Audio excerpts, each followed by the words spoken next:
Bonjour à tous. Ce que vous voyez là derrière moi, c'est une plage polluée essentiellement par de la matière plastique. La pollution plastique, c'est le sujet de la vidéo d'aujourd'hui. C'est un sujet qui mobilise pratiquement tous les ODD des Nations Unies parce que les impacts environnementaux, sanitaires, sociaux, économiques de ce fléau vont bien au-delà d'un simple problème de gestion inefficace de ces déchets. La pollution par les plastiques, c'est une injustice environnementale pour les communautés vulnérables. C'est en substance ce qu'indique ce rapport de l'ONU qui met en lumière la manière dont les déchets plastiques compromettent la réalisation des objectifs de développement durable. Élimination de la pauvreté, fin zéro, protection des écosystèmes marins, santé pour tous, accès à la justice pour tous. Ce rapport pointe les injustices engendrées par la pollution plastique, non seulement sur l'environnement, mais également sur les populations les plus vulnérables, et ce,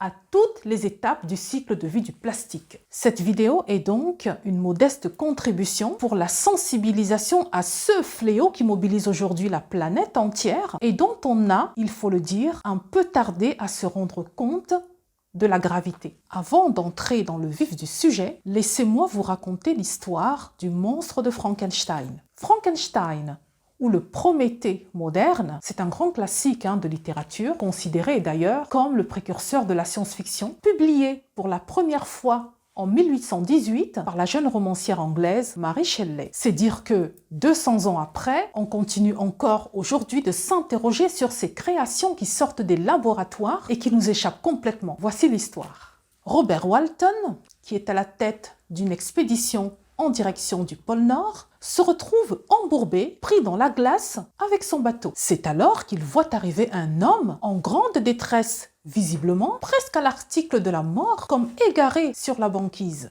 Et il va le sauver. Il va prendre soin de lui. Et après avoir repris quelques forces, l'égaré de la banquise va se mettre à raconter son histoire. Cet homme, c'est Victor Frankenstein.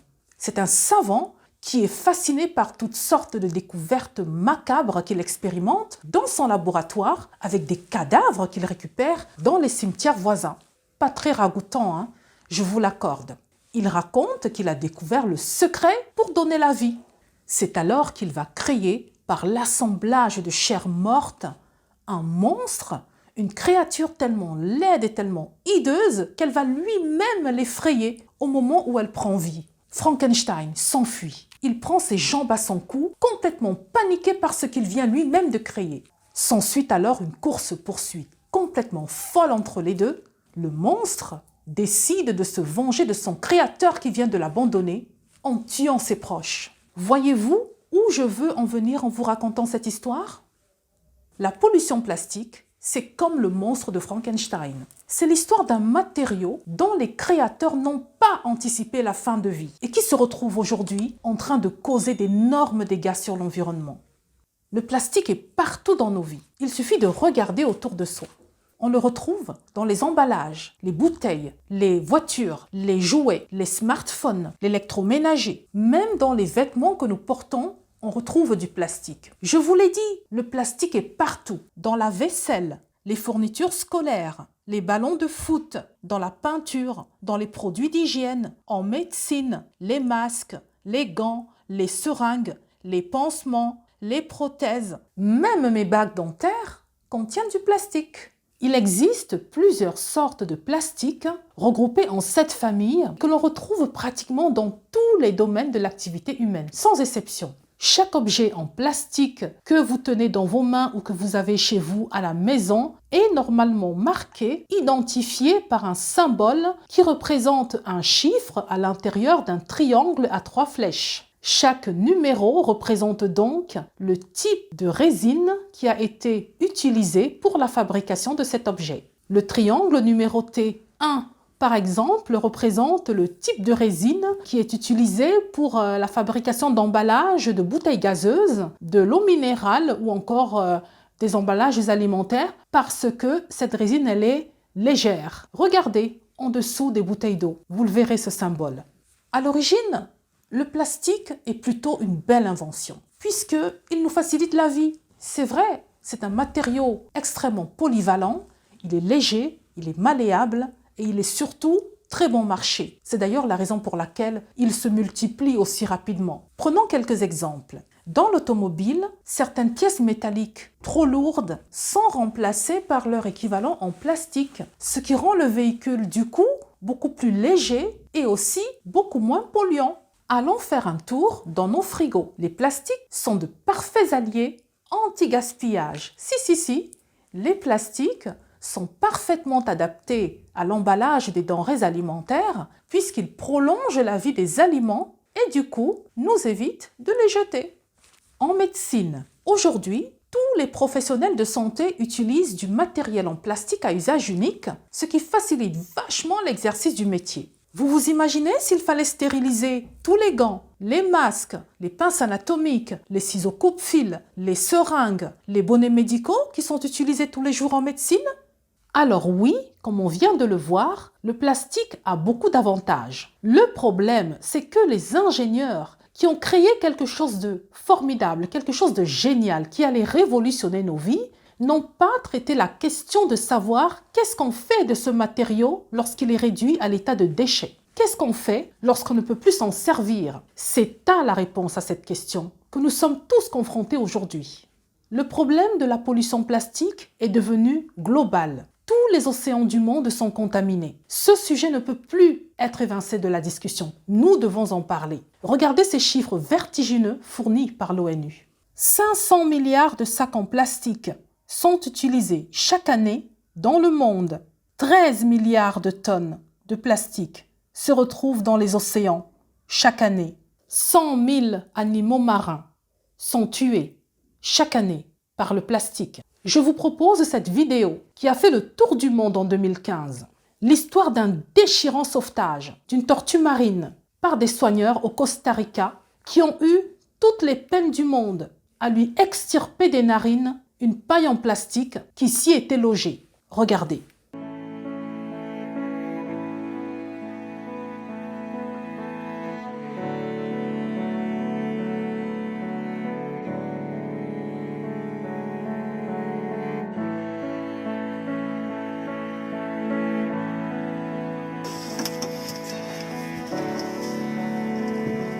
I'm filming.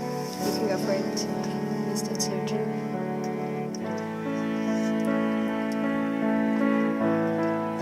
She's going to be so happy. Bless you. Have you ever heard tutors?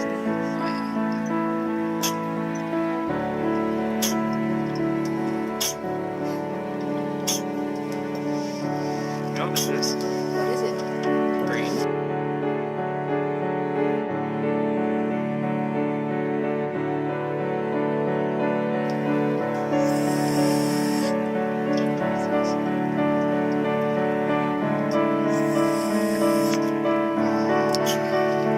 I don't want to put too much.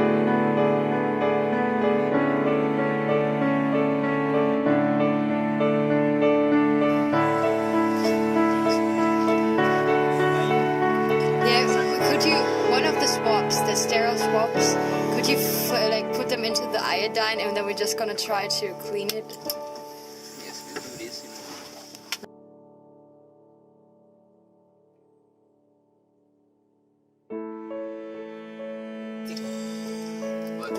Sí, yo intentó.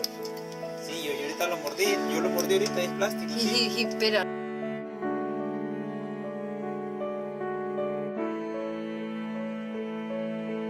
Oh, ese es un poco ahora. Oh man! Show me, please. I want to. Oh my god, it's just freaking.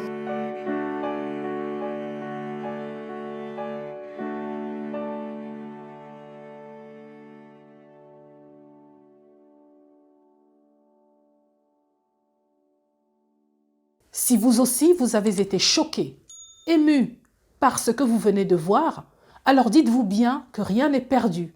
On peut encore faire quelque chose. Ça dépend de nous. Et cela passe par la prise de conscience de la gravité du problème. Le journal The Guardian a raconté que le patron d'une chaîne de pub anglais, après avoir visionné cette vidéo, a interdit l'usage des pailles en plastique dans tous ses établissements.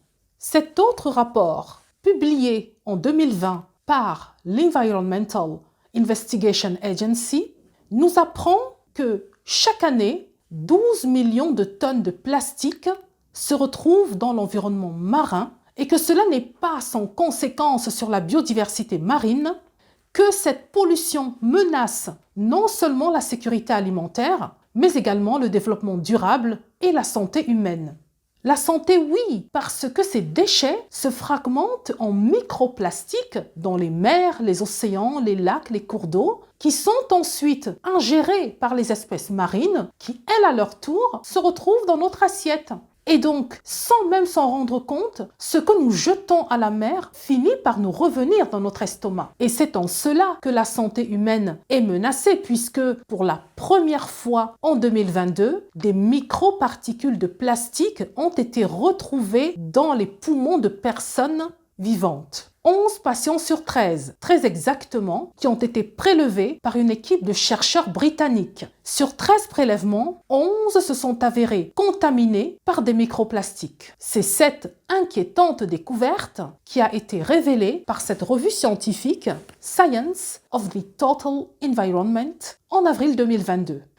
Alors, face à un tel constat, que faire? Fort heureusement, les pays se dotent déjà de législation anti-plastique et c'est le Bangladesh qui ouvre le bal en 2002, devenant ainsi le tout premier pays à interdire les sacs plastiques. Cette infographie nous donne un aperçu de tous les pays qui ont déjà pris une législation soit totale, soit partielle d'interdiction des sacs plastiques.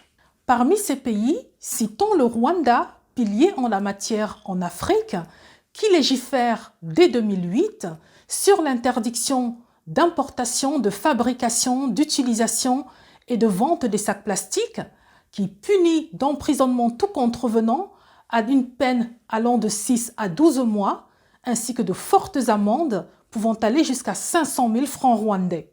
Et cette loi fonctionne très bien puisque Kigali, la capitale du Rwanda, est régulièrement reconnue comme ville la plus propre d'Afrique, et ce depuis plusieurs années. L'Afrique du Sud, la Tanzanie, le Sénégal ou encore le Kenya ont également prévu des peines d'emprisonnement ainsi que de fortes amendes. Le Kenya, qui est d'ailleurs décrit comme le pays qui détient la législation la plus sévère au monde en la matière, puisque tout contrevenant risque jusque 4 ans de prison, ainsi qu'une amende pouvant aller jusque 32 000 €.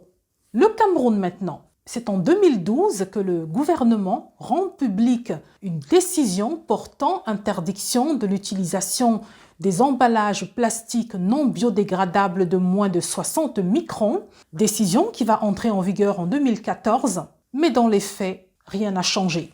Le texte, le voici. C'est l'arrêté conjoint des deux ministères Minepded et Mincommerce, numéro 004, du 24 octobre 2012 portant réglementation de la fabrication, de l'importation et de la commercialisation des emballages non biodégradables.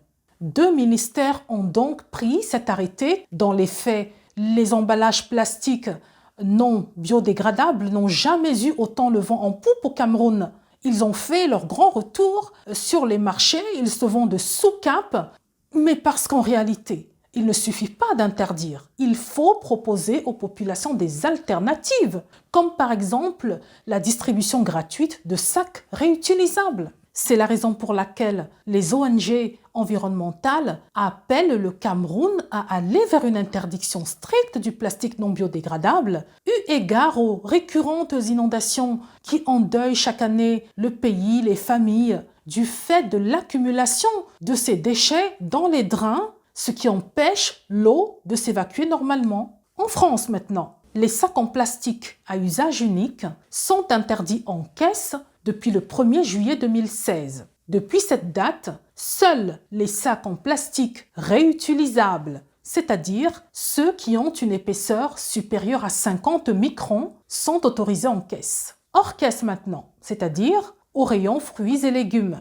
Eh bien, les sacs en plastique à usage unique sont interdits depuis le 1er janvier 2017, sauf sauf s'ils sont compostables et biosourcés. Biosourcés, c'est-à-dire qu'ils sont fabriqués à partir de matières d'origine biologique, animale ou végétale. Et puis après 2017, la politique de lutte contre les plastiques à usage unique s'est progressivement étendue. Et dans le cadre de la loi biodiversité du 20 juillet 2016, les cotons-tiges sont désormais interdits à la vente en France depuis le 1er janvier 2020. Voici ce qu'on trouve en magasin désormais. Des cotons-tiges dont la tige n'est plus en plastique, mais en papier certifié FSC. FSC, c'est-à-dire Forest Stewardship Council. C'est un label qui certifie que le papier a été fabriqué à partir de bois provenant de sources responsables.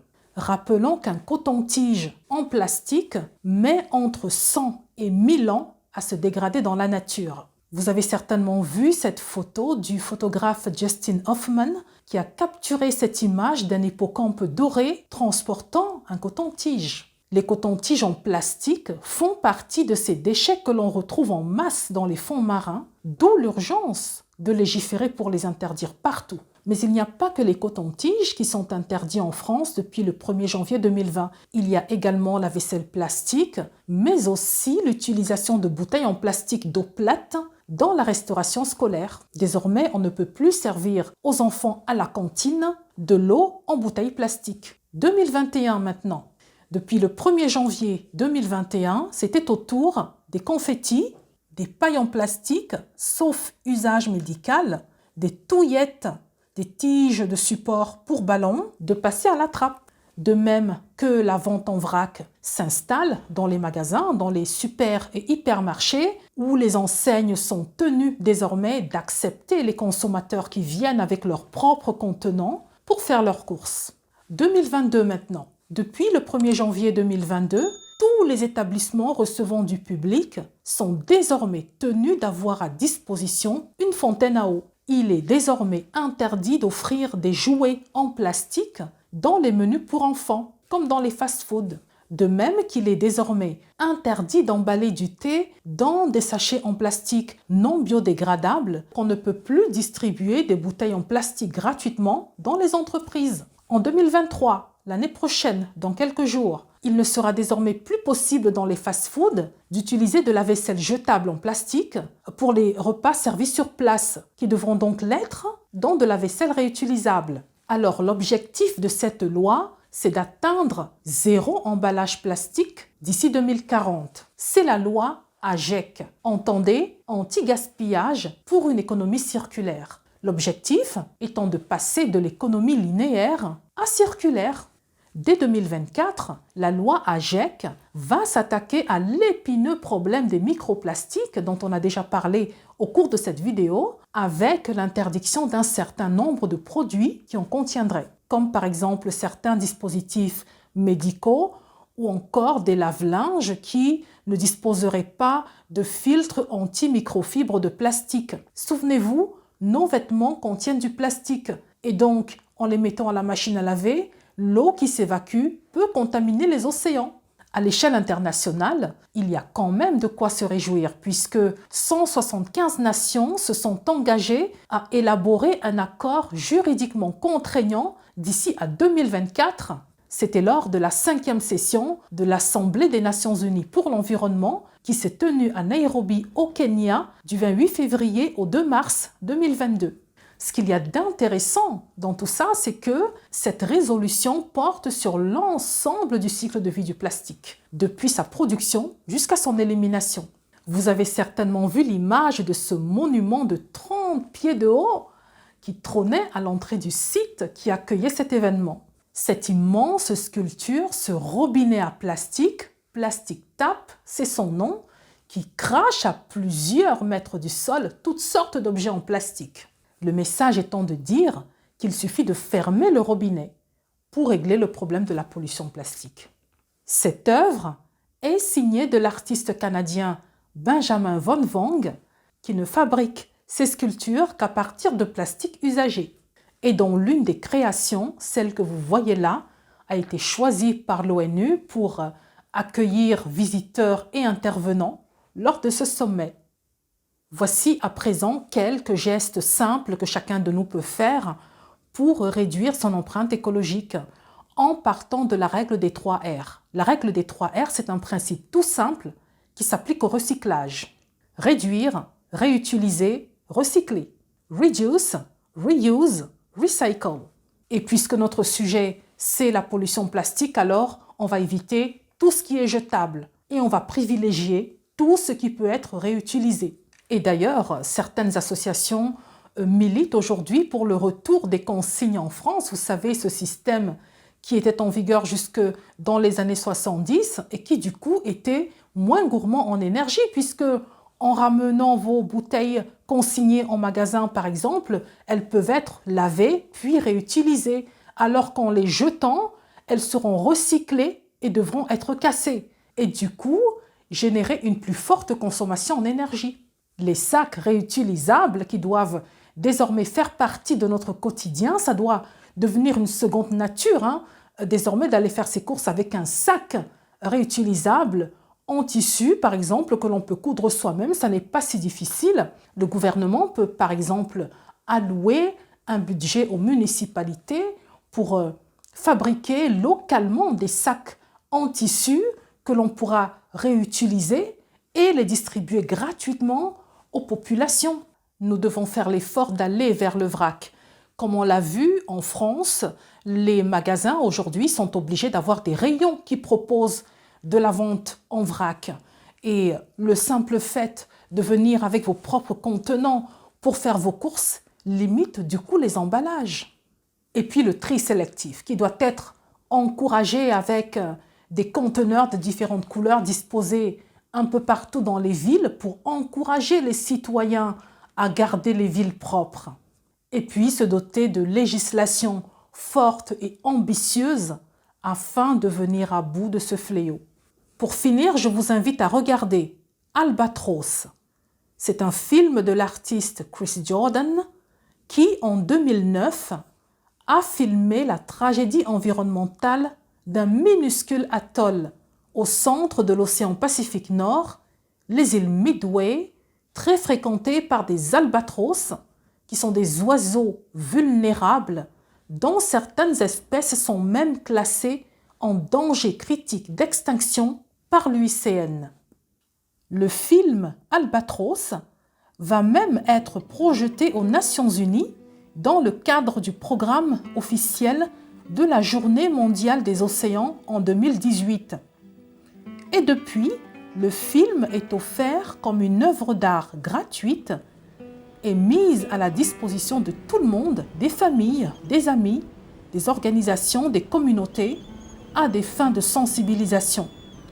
Ce qu'il faut savoir, c'est que les albatros sont des oiseaux qui passent l'essentiel de leur temps en mer, 80% de leur temps. Ils sont donc a priori protégés des prédateurs et ne viennent sur Terre que pour se reproduire. Les îles Midway sont a priori éloignées des terres, éloignées des hommes donc. Mais paradoxalement, c'est à cause de l'homme, des objets que l'on jette à la mer, que l'on abandonne sur les plages, que cette espèce est aujourd'hui gravement menacée, puisque ces objets, pour la plupart en plastique, sont ingérés par les albatros, restent coincés dans leur estomac, en leur donnant une sensation de satiété. Leurs bébés sont gavés de plastique et voués à une mort certaine. Vous pouvez regarder l'intégralité du film sur le site internet de Chris Jordan et à votre tour, le faire découvrir autour de vous. Voilà, nous sommes arrivés au terme de cette vidéo. Ça a été pour moi un vrai plaisir de vous présenter l'essentiel de ce qu'il faut savoir sur la pollution plastique. Merci d'être resté jusqu'au bout. Je vous donne rendez-vous pour d'autres vidéos. D'ici là, prenez soin de vous, à très vite.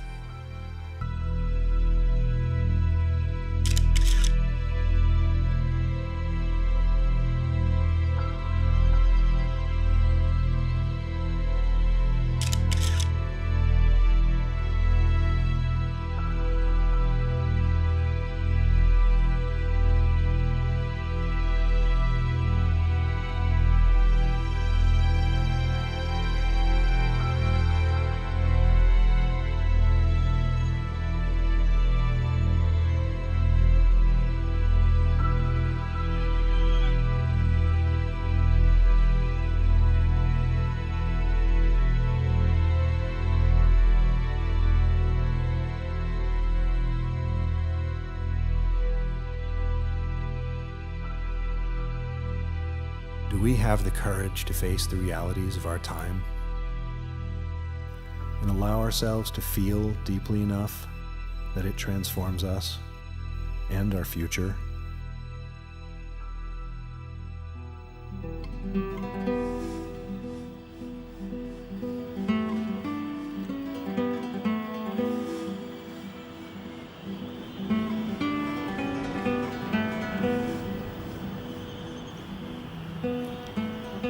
Come with me on a journey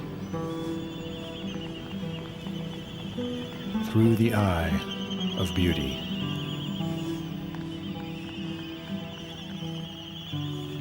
Across an ocean of grief.